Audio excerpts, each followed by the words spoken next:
We zijn hier nu een paar dagen van Stille Vrijdag en het is de Osterentijd. Een tijd waar we toekomst hebben met vrienden en familie. En we hebben een goede tijd toe. Maar dat is een tijd waar we aan denken aan wat Jezus voor ons gedaan had. Hij kwam naar hier en hij ging naar een kruis. Hij werd gekweld en hij starf voor die en voor mijn zin. Nu, Jezus starf voor onze zin, dat we zelfs niet brauchen sterven voor onze zin.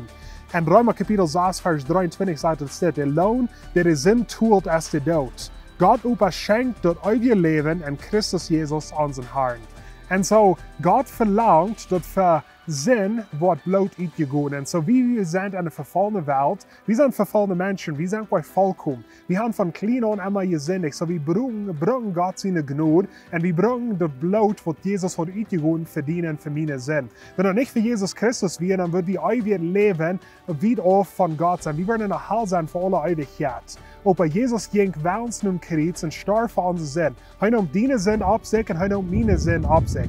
Dass wir nicht bringen für alle Ewigkeit in der Hall sein weg von Gott. Aber wenn wir Jesus Christus annehmen und das Blut annehmen, was für unsere Sinn gegangen ist, dann können wir ewig Leben haben mit Jesus und Gott für alle Ewigkeit im Himmel.